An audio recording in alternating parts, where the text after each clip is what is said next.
What's up, everybody? I am super excited because today I am joined by singing god, singing master, Victor Borba. Victor, how are you? Hey, I'm doing pretty good. That's a flattering title. I'll take it. Listen, we all need a little zhuzh sometimes. I've been really excited to talk with you, and thank you for, I'm so glad that we connected. I know that you had seen, I think you saw Bury the Light, and you were like, yo, I'm right here. And I was like, all right, sweet, let's do it. But thank you so much for wanting to come on and I guess just nerd out about singing. Well, I like occasionally checking out like reaction videos, and then you said, oh, I'd like to have him on. So I'm like, well, here I am. Yeah. Talk to me about your singing like background. Like what got you into singing? If you go way back, my parents put me in piano lessons when I was 4.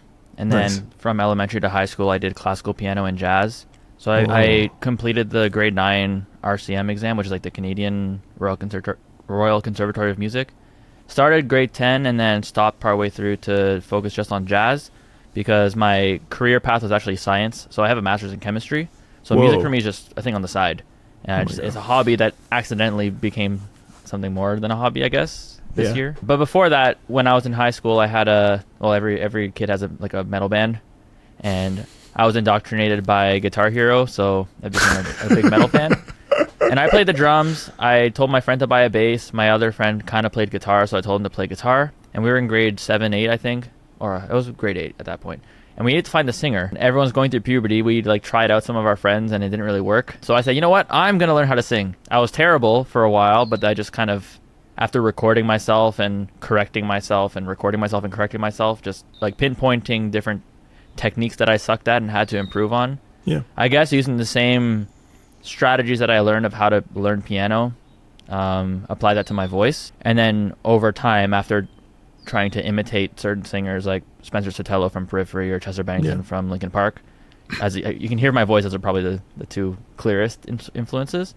Chester especially. I just became more and more developed, I guess, and then doing covers on my YouTube channel for fun. I eventually developed my own style, I guess, and then Casey Edwards found me for Bury the Light because he was looking for like a Periphery kind of vocalist, and I guess that's where it started.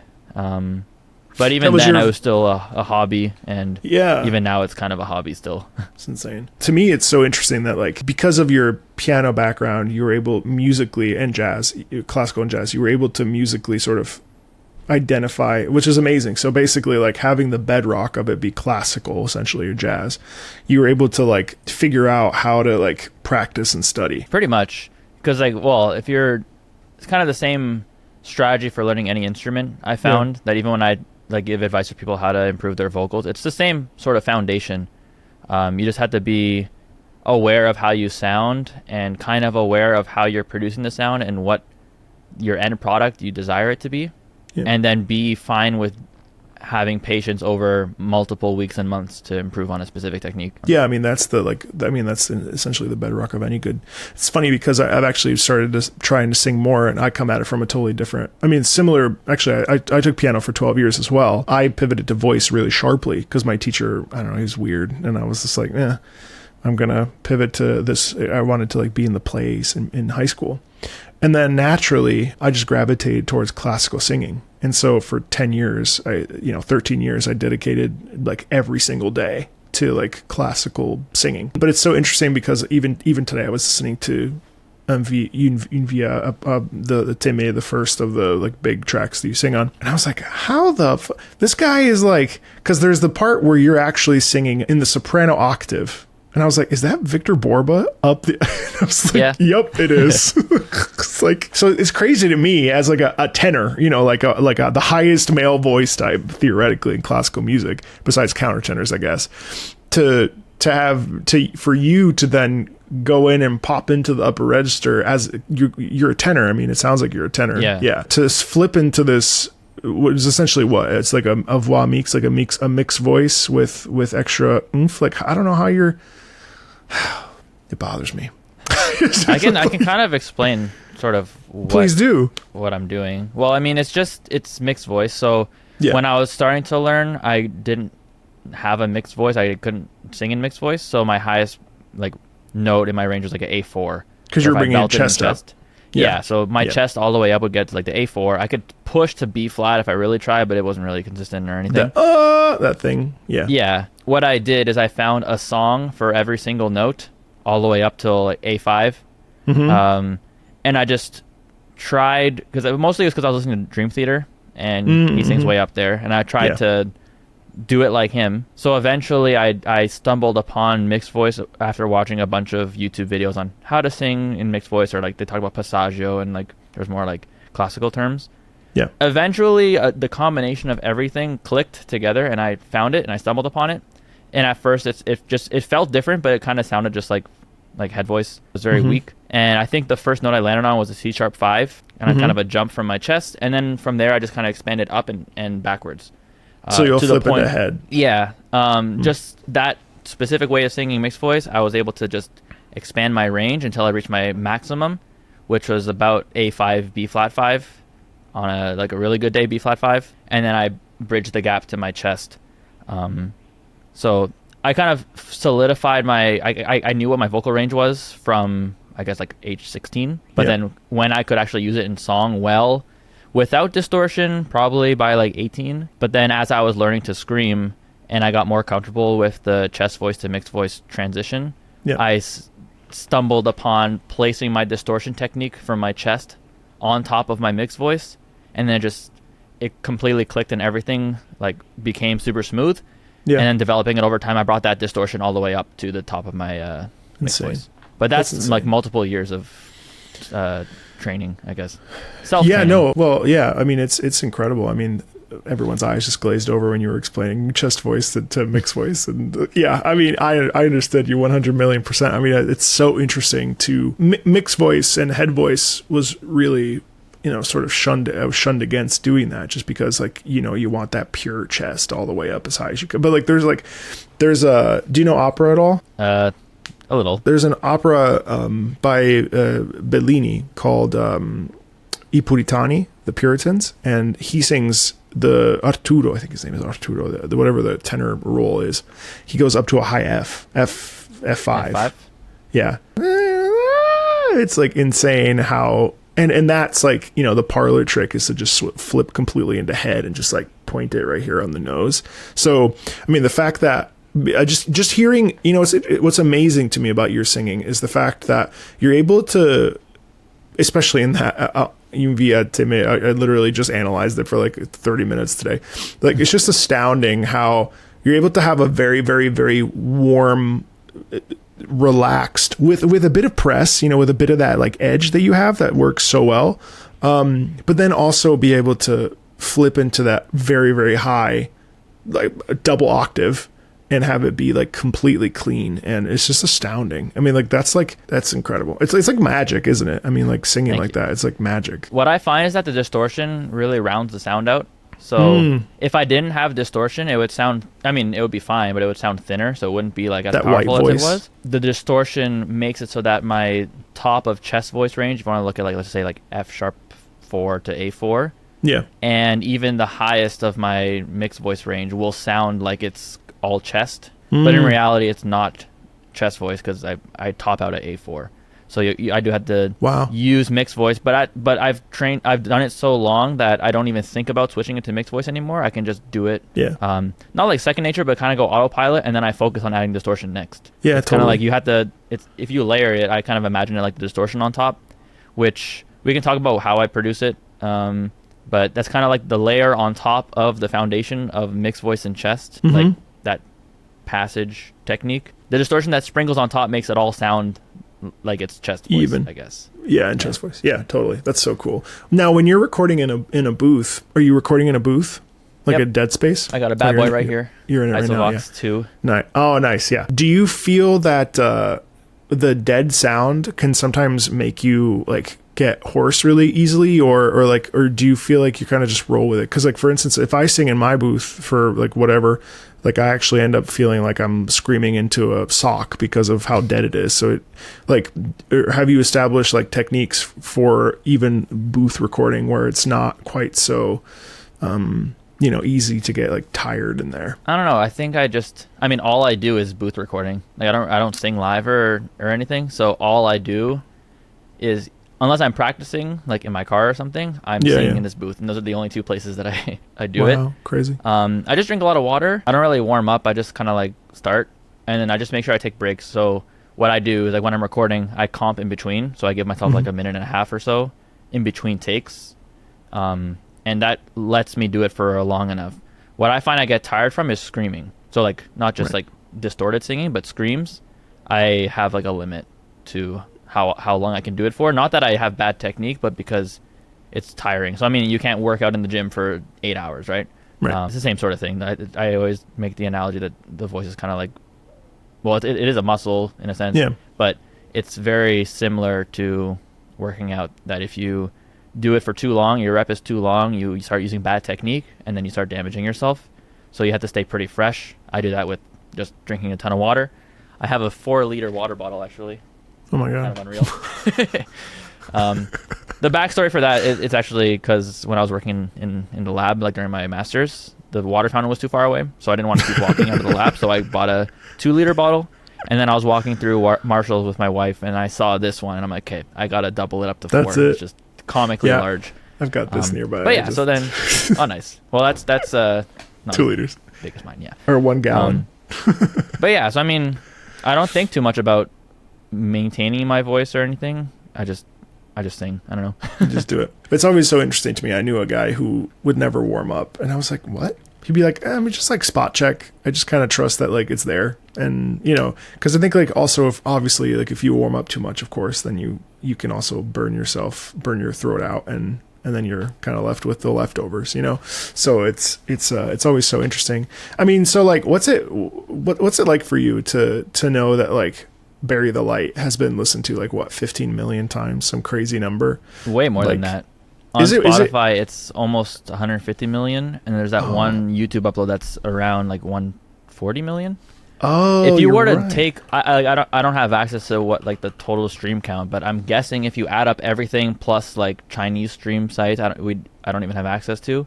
I would guess it's at the billion, but that might be slightly overestimating. But something like that is not actually unreasonable. But I don't think about it. Like that's too insane for me to think about. That I don't think about it.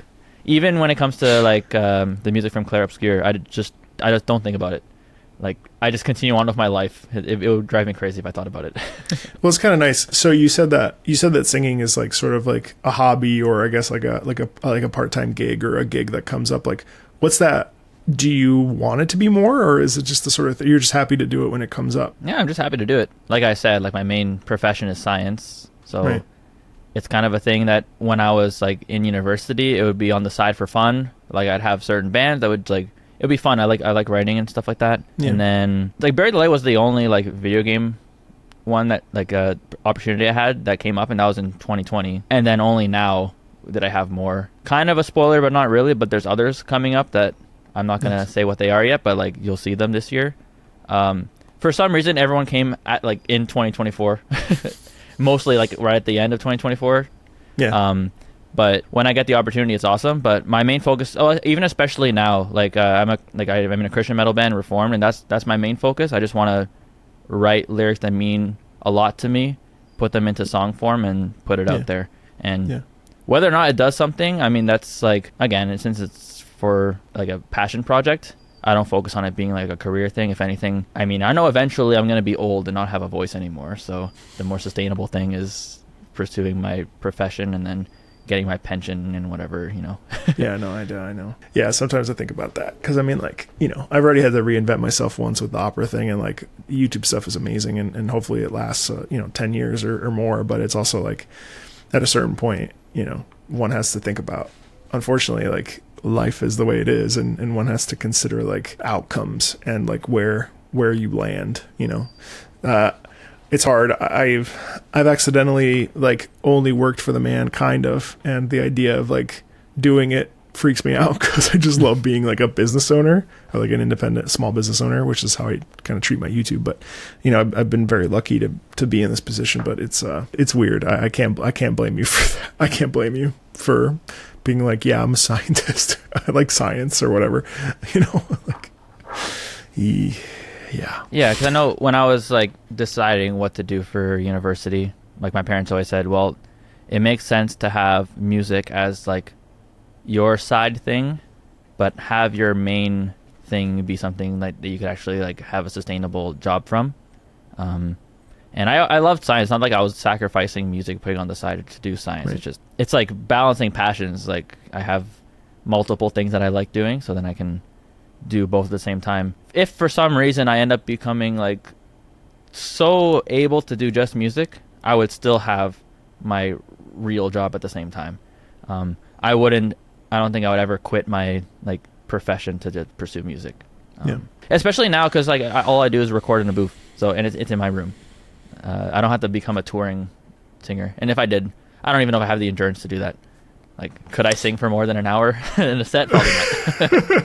Well, I know, and I have to say, like, that's also a lifestyle that is really just not for everybody. I mean, it wasn't for me, and I didn't realize it until I was like already starting it to be like, oh, oops, this is like not fun. Plus, like, the thing is, like, when you put all that pressure on music and stuff, it ends up being like less fun, but just by default, you know what I mean? And people talk about burnout, and it's like, well, it's really more just like the pressure of trying to survive. And should you have to, you know what I mean? Like when you can do it as a part-time thing. And, I think part of the problem too is that conservatory life or people, oh, do you want to be on the American Idol or whatever? I know you're in Canada, but like, like Canadian stuff Idol. Like that. Yeah.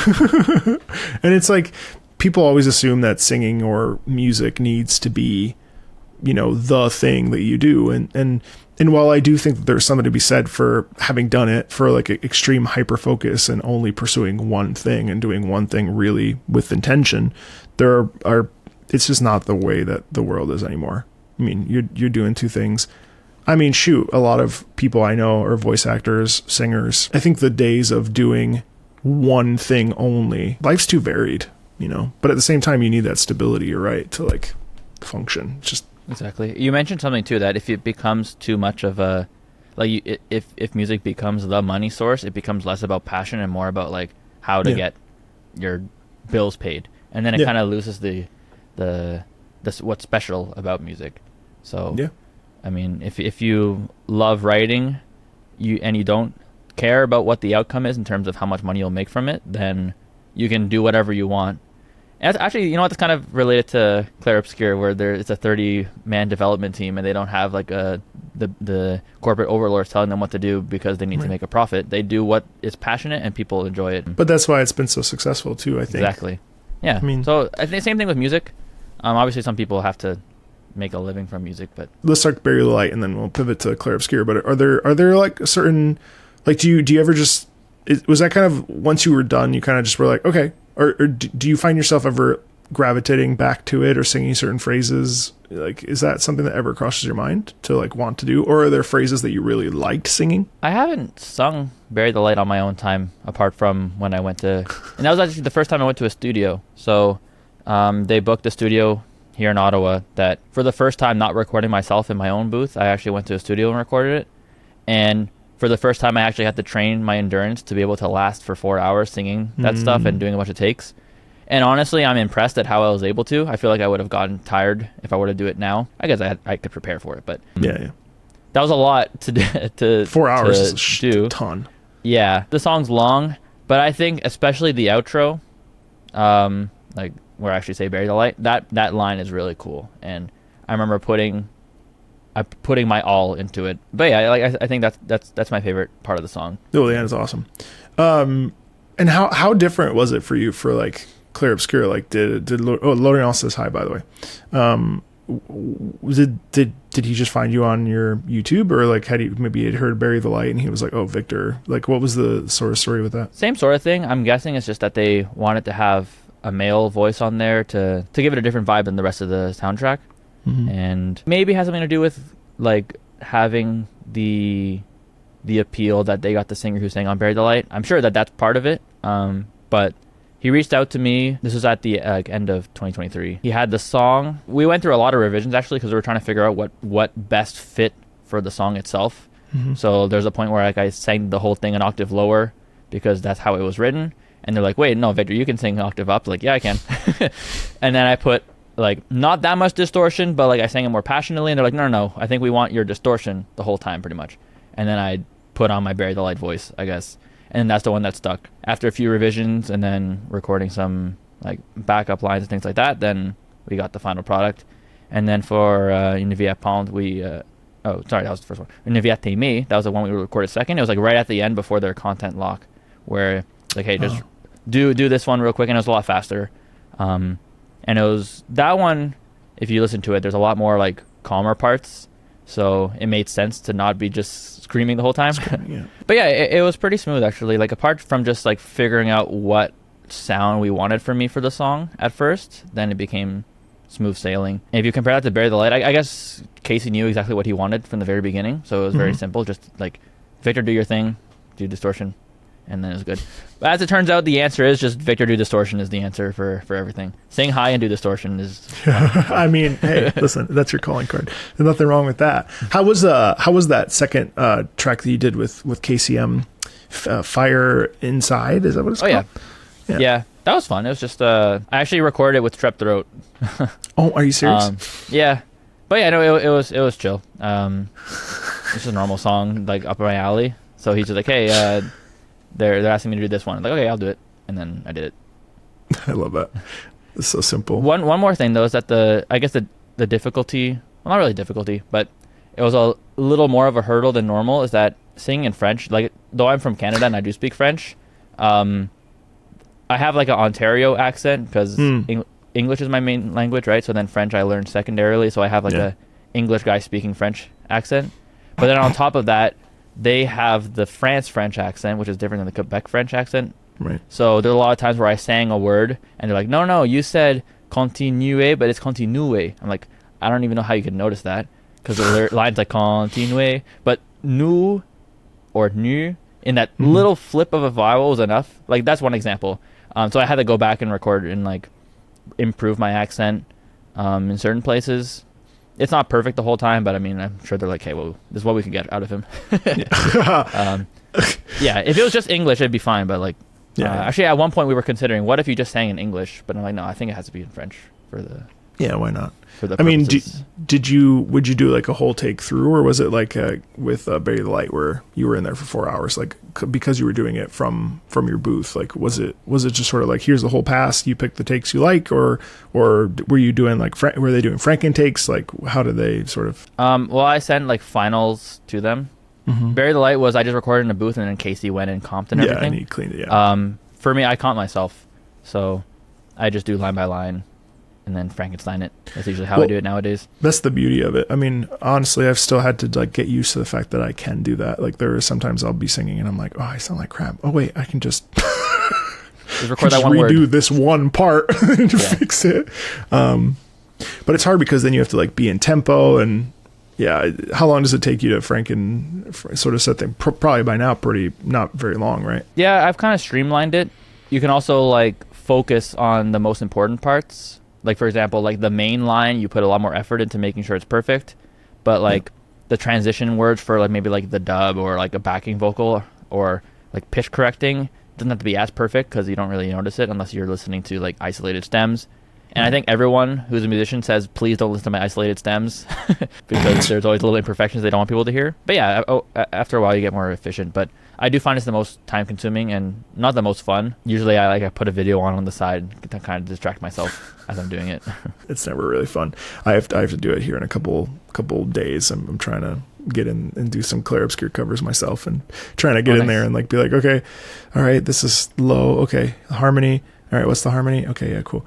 Yeah, it's always a thing. Yeah, that's awesome. I mean, does it excite you to have these like projects coming up and like have your like kind of voice be out there and people be affected by it? Are you thinking about, the emotions when you're singing, like, or are you thinking technique? Like, what's sort of like, well, you're so solid on your technique. So are you thinking about like what the story you're trying to tell? Like, what's your thought process on like the artistry of it when you're doing it? Yeah, so part of it for because especially in Clair Obscur, the story is so important that they gave me the synopsis after like the first trial. They're like, hey, I think it would help if you knew why you were singing these lines. And especially since it was in French, like the vocabulary I actually didn't like. I didn't even know pendre meant paint. Like I thought it meant like take, because prendre means take. So I'm like, a life to take. Okay, whatever that means. And then I would sing it. But like, no. This is actually what the story is. Sing it with this in mind. And I guess it made a difference. Since it's mostly dependent on just me having the distorted technique to be like angry or whatever, and also, well, when you look at Univiatime, it was more like sentimental. Right. I just sang what I knew the emotions needed to sound like for each part, not necessarily that I was like voice acting and like actually putting myself in character and like crying along with the melody. Yeah. But just performing the part, I guess, is what you have to do for any song, really. Well, it's interesting how I don't necessarily think that people know that like performance, it's not like stepping into the role, but it is about like feeling the musical journey of it and trying to connect it to either a lived experience or you know, just the raw emotion of it, and hopefully it comes out the other side. I think it's very unique to singing that I think a lot of people, especially like for given context or like opera or video games or whatever, like, you know, even you mentioned Christian rock, like even that, like that's about like sharing and telling a story and connecting to something emotionally. And I think like that's one of the beauties of singing that really anybody can tap into if they enjoy singing, is like the feeling of release, you know? Yeah, it's something I began to appreciate more lately is like lyrics and music. Beforehand, it was like, what is this line, like melody, portraying emotionally? But now I think about it more like, what is this melody and these lyrics together portraying emotionally? Right. And it gives me a better appreciation for music, honestly. And I don't know why it took me until like age 24 to start thinking about that. You have to consider it all together, especially when you're like singing for someone else's song. Yeah. Right. When it's your own song, you're kind of naturally doing what you want it to be. But when it's someone else's vision for like story and everything, you have to kind of, I guess, tap into what they had in mind for what it's supposed to sound like.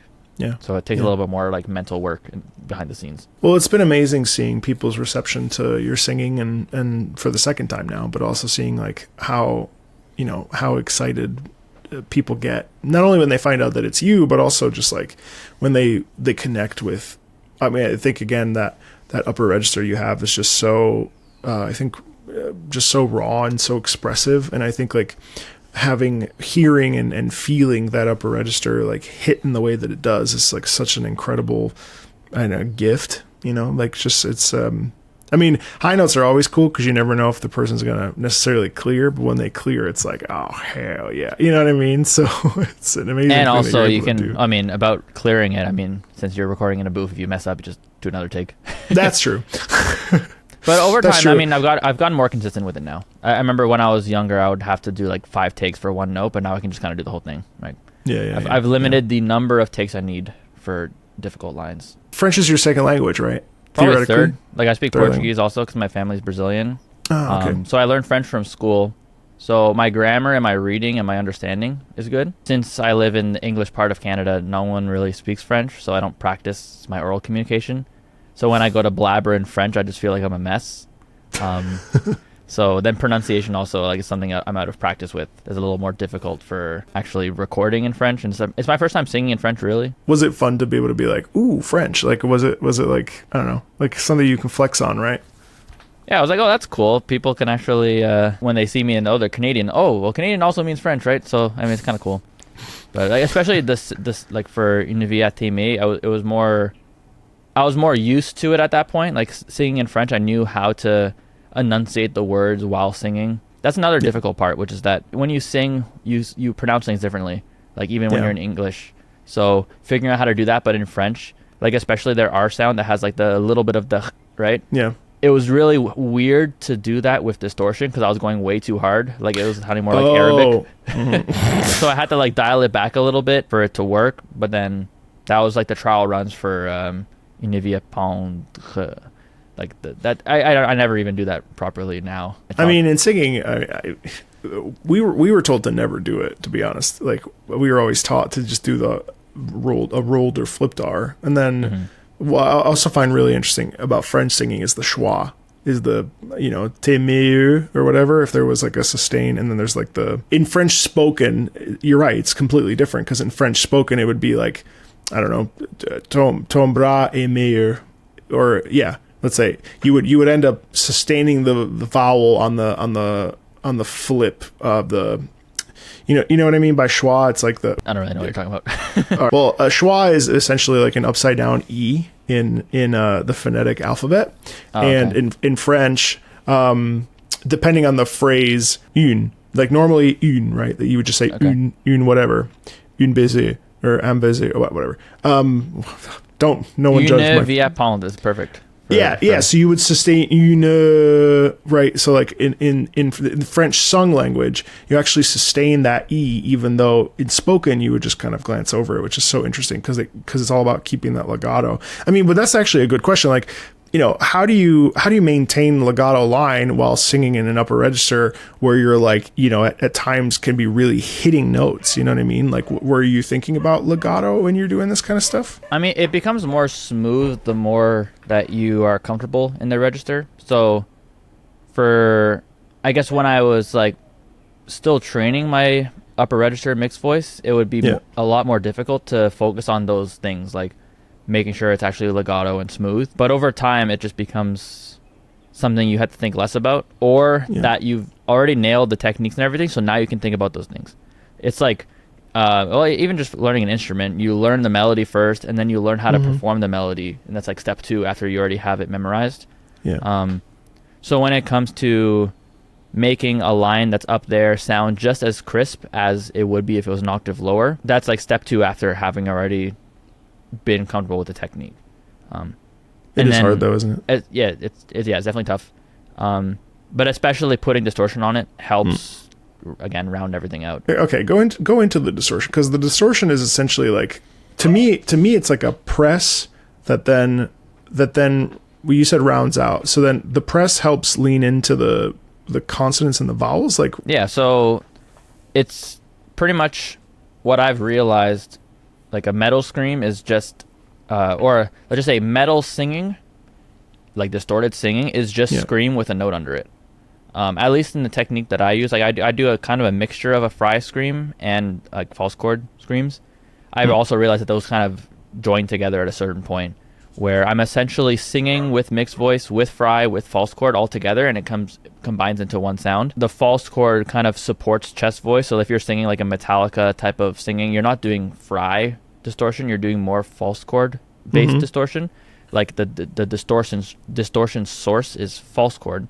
If you have that in an upper register, it'll make it sound chestier, and that's because of the subharmonics, where the way your false folds flap beef it up because there's like lower subharmonics that are supporting the tone. And then the fry distortion is the one that kind of gives it that crackly feel.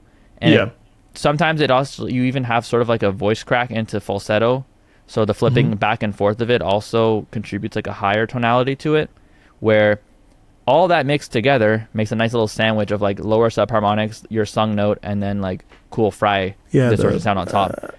So then when you carry that up and down, you don't notice as much the fact that you're going from like a chest note to a mixed voice note, because the distortion is sandwiching it all the way up and down. And that's not the first time I've heard the word false chords, because all I know is like that the vocal chords, like the vocal folds. So when you say false folds or false chords, like what do you mean by that? So false fold distortion is, well, I guess like anatomically your vocal cords are here, and outside of them there's false folds, and those vibrate when, like, if you make like a that sound, that's what that's coming from.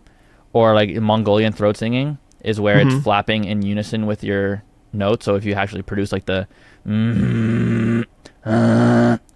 octave lower sound, I didn't do it properly there, but you get what I'm saying. No, I do. If you have that like clear note that's being produced, and then you just let it loose, you start flapping everywhere, it goes from like a to a and it's kind of just all over the place.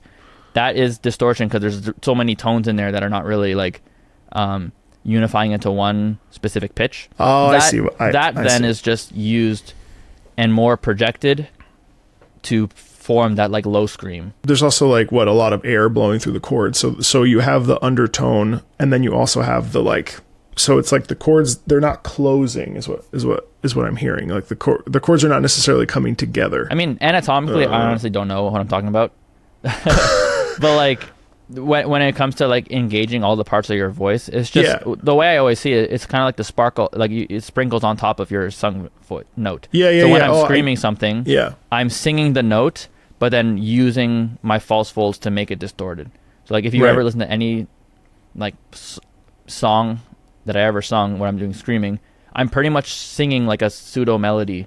It's not really an intense melody. It's just like there's ups and downs, and I sing pitches with distortion on top, and that's how I scream. That's crazy. I mean, that's how voice actors scream healthfully, but like that always escapes me because like I only know like the chords, like the two things that come together. It's amazing to me because like, I mean, I had a vocal injury in 2010 and like I couldn't speak for a month while it healed, and I went to like physiotherapy for my chords. Like they healed, but like, you know, hemorrhaging and polyps and nodes and all these things are so common. It's especially like in musical theater singers who are singing, you know, essentially that straight tone sort of. So it's incredible to me that you are, or any metal singer really like is able, or screaming or whatever, is able to produce without damage. I mean, it's just like mind blowing.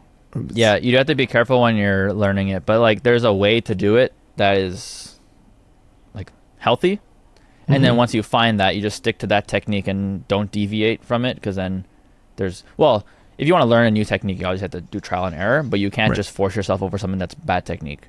Well, it would hurt too, is how you would know if it Yeah, didn't if work, it hurts, it's bad. If it doesn't hurt, maybe you try it. Right. Yeah, that's interesting too. And it's the same thing with fry screaming, but I find that like fry comes in with your mixed voice. But it's interesting because the way I learned fry screams, online a lot of people do like head voice fry screams. I don't know how to do that. I always learn fry on top of like a chest voice. And it's weird, but that's how I do it. And then I just kind of use it to like fortify my lower mixed voice like scream. So I scream usually around like C#5 to like B4, that range. And I use a lot of fry in that, and just kind of smoothly overlays the sung note. And then that mixed with my false chord, you end up getting like a mixed distortion source. But like a lot of metal singers do the exact same thing. So like without even realizing it, maybe some of them are trained, but for example, like I think it's once you kind of tap into the technique, it's kind of intuitive how to put it all together. So there's a lot of singers who do it who probably wouldn't. I mean, I can hardly explain how it's done, but I'm saying like some people probably have no idea. They just do it. Yeah. Chester Bennington from Linkin Park, he does like fry scream pretty much the exact way I do. Singers like Spencer Sotelo do it that way. The singer of Architect, Sam Carter, do it the same way. We all kind of sound the same because we're all using the same technique. And then the differences are just based on the fact that we have different voices. So everyone has a different speaking voice, so everyone has a different screaming voice, if you want to think about it that way.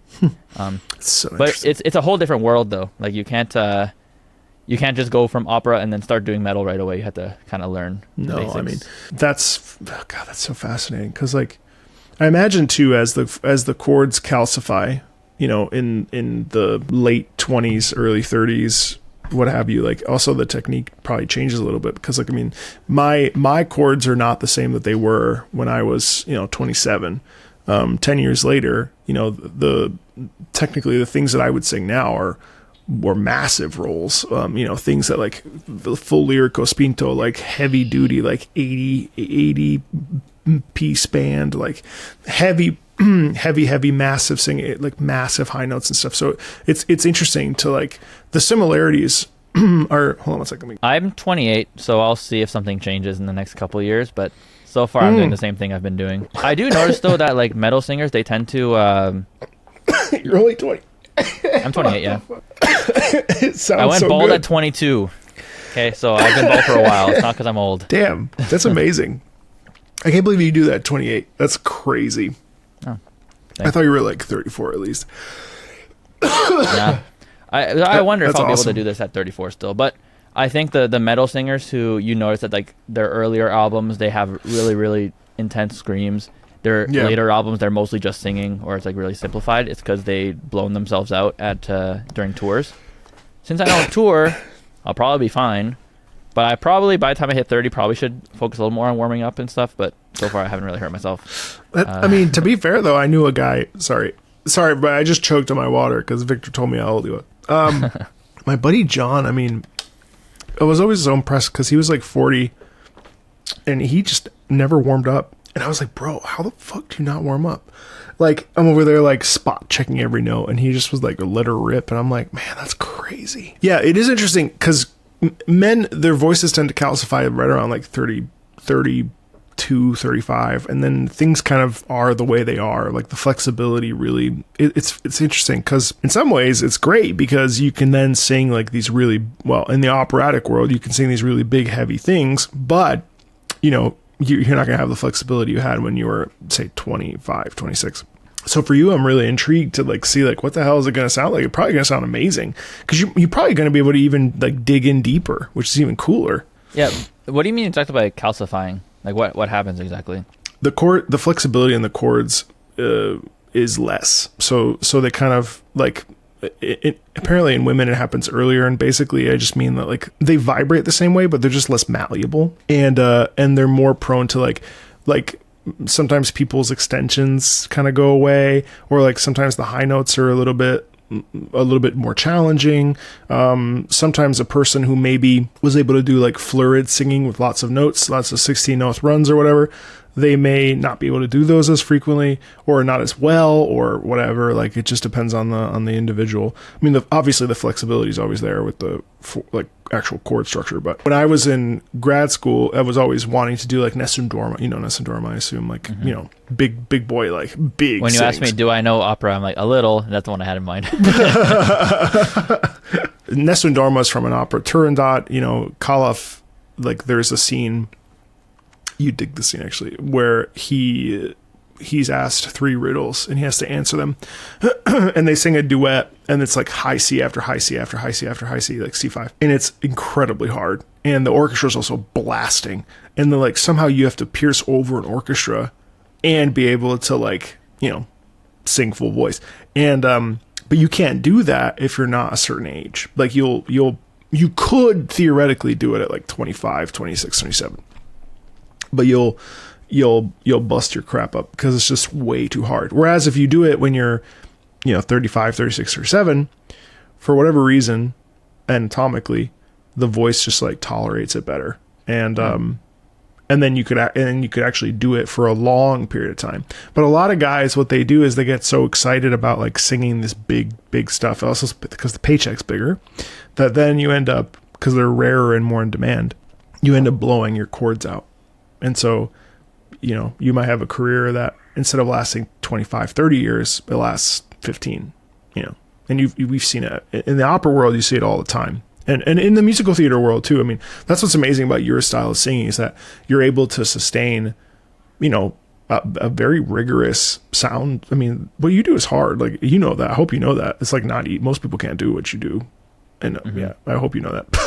Like, so many people that try to sing musical theater and belt with no vibrato and no like support. And you were talking about, you know, when you don't do the distortion, so it ends up kind of having that voix, like a voce bianca is how the Italians call it, like white voice, where there's no like none of the like thinner.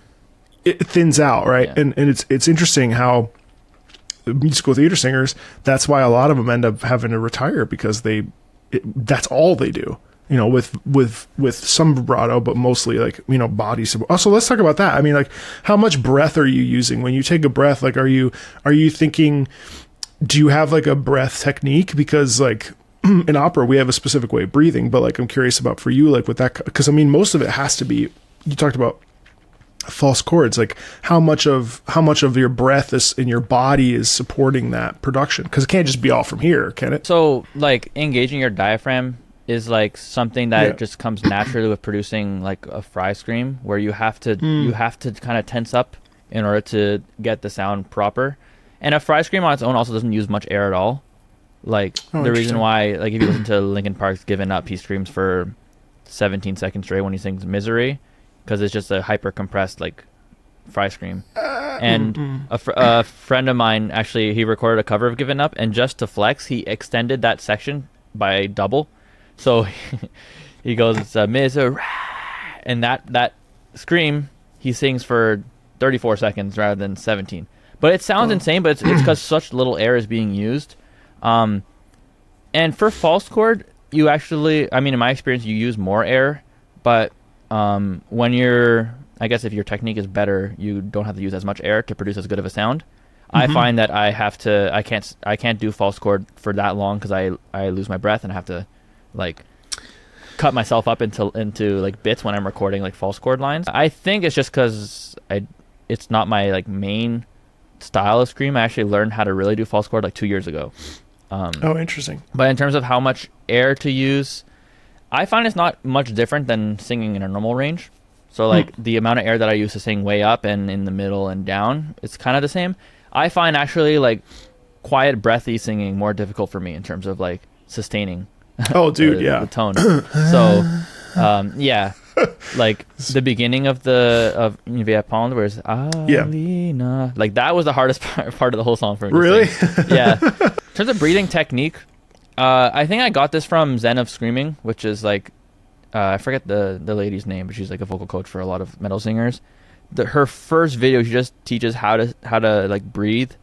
And I forget exactly what she said, but what I kind of do is I imagine that I'm filling my lungs up like sideways. Yeah. And just one quick breath fills it up like 90% instead of like a full breath. And I just do that before I do a line.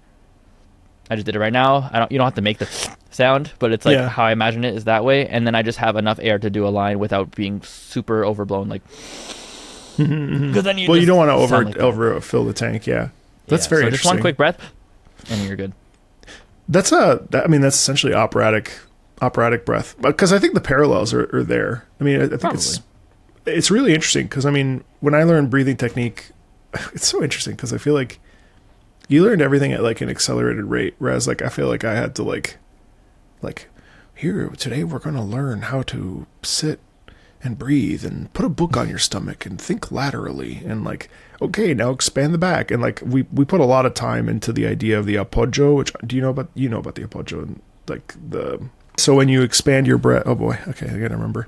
When you expand your breath, there's an inherent like the beach ball that occurs in the belly, like this, like sort of your stomach kind of goes out, and ideally as you're singing, and especially when you go into the upper register, it's the lower part of the stomach that ends up going in first, and then when you're going up for an upper note, you actually like tuck up, so it's like this thing, and so the appoggio would be the idea of like, I think like Placido Domingo, like because his belly was so pronounced and his diaphragm was so firm that like when he would do it, he could like move the piano and like he would strap a fucking like belt around, like I don't know. It's like, this is the kind of like stuff because of the Olympic nature of like you know the musculature involved with like doing this stuff. A lot of people don't realize just how much goes into the process of, you know, because you'll get someone that has a I think it's like hyper, oh god, I didn't pay attention to pedagogy at all, but I was too busy interested in like expression. But like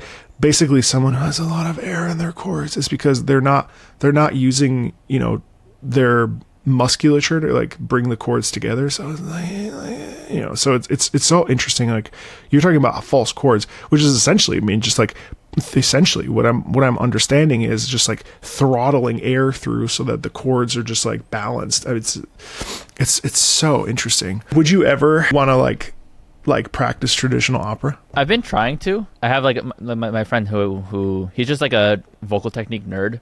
So nice. I forget how we met, but he was just really curious about how I do my distortion, and then he kind of picked it up. Yeah. After just me explaining to him in a billion ways, he taught himself how to sing opera, like the technique really well. And I'm like, how do you do that? And I'm trying to like imitate it, but he said it's like low larynx with like a lot of twang, and you got to find a good balance, because too much of it you sound like Patrick Starr, and too little like you sound like Kermit, and like somewhere in the middle is perfect. And I haven't really gotten it, but it's kind of like a little side project for me to figure that out. Only went 100K into debt trying to figure that out myself. That's crazy. Yeah. I mean, that's actually so accurate. I can send you a video of him singing, because he just self-taught how to do it. And it's like there's people who like sing opera and you can tell like, oh yeah, that's a guy like trying to sing opera. But there's people who they sing opera and you're like, okay, wow, that actually like that's like the true opera voice. And he found that, and I definitely didn't find that yet. But well, it's funny because when you're talking about the breathing techniques, it's funny because I think you learned it like the orthodox way, which is like get good at the technique and then use it. And for me, I kind of do the same end result, but my focus was like results oriented. So I was looking at like these singers sound like this, and I just kind of found out that the best way to do it is the way you described, just by trial and error, which is interesting. I mean, it's an amazing thing. How many times have I sat in a practice room trying to like find the difference between the chiaroscuro, the Clair Obscur, like and what your friend described is really, really accurate, which is incredible because what he was describing with the Kermit sound, we call that Kravattentenor, and the joke is that that's the tenor whose tongue is like tied in their throat, so they're like, but then the opposite is, I actually have never seen SpongeBob, believe it or not. So like, I'm assuming Patrick sounds like this. Yeah, exactly. Yeah, so this is when I'm pressing my larynx all the way down. That's so interesting. And ideally, you have a sweet spot between the two, and we call that the dome. Singing would be right. You ideally, it kind of feels like a 7. So you go up through the diaphragm, and then you would tilt back into the back of the throat, and then out the front, out the nasopharynx. The nasal. The maschera, as they call it in traditional like Italian technique. That's crazy. I'm learning all these words now, but the way you just described of like going backwards and then up through here is exactly where I place my fry scream. Oh, really? So, like, the distortion I feel is like all the way up there, like kind of like nasal soft palate, but I have to push it backwards and like over. Like the way I there's one video that I watched like way back where it's like you have a pencil in your mouth, imagine you're pushing the air over. And that's where the placement is for distortion. And I don't know, it reminded me of what you just said about interesting, because it kind of feels like that. Now I want to do it. That's fascinating. Ultimately, and I think what's kind of fascinating from my perspective is that ultimately the foundation of the bedrock of the technique is actually the same as it's inherently classical. It's produced in a way that's just different. I mean, it's like, it's the same but different. It's like so fascinating. If you had like an actual, I don't know, let's just say someone doing their PhD in vocal science, I don't know, and they were to analyze a metal singer and take them as their test subject and figure out all these like intricacies, I'm sure the conclusion would be like, well, I mean, it's kind of the same as how classical singers understand their voice. Yeah. They tap into this little part of the voice and this little part, and it does this different end result. But coming from me, who I went at it really practically, I don't think about all these things. But then as you're saying certain words, I'm like, oh, that's what you should call it. Like the maschera is like this part here. Like, oh, yeah, that's cool. You're welcome. You're welcome, Victor. You're talking about like voix mix and like shifting into, head voice. First of all, there's a really funny video of Glenn Close. She's singing the Star Spangled Banner. Have you ever seen it? I don't think so, no. She goes, "O'er the land of the free. And then she switches into head voice and she nails it. But the first time she tries to go up in chest and she just like hits her wall. And what I find is really interesting is that when I would sing, there's an aria from Puccini's La Bohème called Che gelida manina, and the high note, it's like it's all F like F4. It's like poiché va preso stanza la sper, and you flip into full throated high C. But I would always flip into head, which is what I just did. And it's so hard to like keep everything nice and loose and low so that you're actually like going up and actually like full bodied singing. And I think it's amazing that your style of singing and also your technique enables you to, again, in that, une vie à t'aimer, like to go up over into the soprano range, or at least like high mezzo range, and be able to freely deliver on those notes. Like, that's crazy. Like, what does it feel like up there for you? I mean, can you even hear anything? No, right? Because it's just like wailing in the upper register. What do you mean by hear? Like, can you hear anything around you when you're singing that high? Oh, yeah, I guess. Because I mean that's like, well, I sing a G5 on that the top of that melody, right? G5. Yeah. I guess if it was like multiple years back, it would be like a huge push for me to like get all the way up there. Yeah. But then eventually it just became comfortable enough that I can just do it, and I can just slide up there. As obviously I'm making it sound way easier than it is, but like over time I just push my range to be more comfortable in that area, where the way I sing it is not that much different than the way I sing a lower mixed voice note. So like, let's just say C#5 is like the first. Because I find when you, at least in my experience, I kind of found out mixed voice somewhere in the middle between where my chest would end and there's a little bit of a gap. So C sharp, let's just say, is a really comfortable mixed voice note, and that's around the note that I like rest my scream on, because it's like the most comfortable middle of my mixed range, I guess, even though it's more to the bottom. But the comfortability at a C sharp is not that different from the comfortability at a G5 over time. I see. So it's not too different. Now it's more inconsistent because it takes a lot more like focus and effort to be able to sing those notes. There's kind of two ways to go about recording something, I guess, when you're that high. One is that I'm focused on the performance, so I care less about pitch accuracy because I can just pitch correct after, right? Yeah. Oh, that's true. So I'll go really emotional and really hard to like sing those melodies and sound awesome, but then sometimes it'll be really pitchy. Or you can say, I'll dial back a little bit on the emotion and just focus on hitting the notes right, while having a little bit of, like, that distortion to round it out, and then I can be more accurate. So sometimes I find if I'm singing like a lead and I don't care that much about like how on the nose the pitches are, I'll go fuller out. And if it's a background harmony, that's more. It matters more if it's on pitch, because having a nice chord in the background that is like perfectly on pitch is more important than I mean, it sounds better than if it's kind of like a not in tune chord. So I'll kind of dial it back and then really comfortably just hit those notes at like 80% effort versus like 95% effort if I were doing like the lead. Do you prioritize consonants and stuff as well, like trying to get the words out, or at that? I mean, because enunciation is really important too. What I find of a lot of singers when they go in upper registers, they tend to like make every single vowel an ah. So the infamous example is James LeBrie from Dream Theater, where you look at the compilation of him singing like "Pull Me Under" from like 1989 to now. He at the beginning he actually enunciates every word, and then by the like watch the sparrow fall and gives no meaning to it all. He actually sings it right, and then by now he goes watch that bad man that's how it all, and it doesn't sound right. So it's really important to round your words out and actually enunciate what you're saying. It makes a huge difference as to how crisp it sounds. Same thing like if you're doing a fast line like with a lot of words in it, like if it's rap or even just singing, if you slur, it's going to sound terrible. But if you're really crisp and like really precise, it sounds awesome. Same thing with singing up there.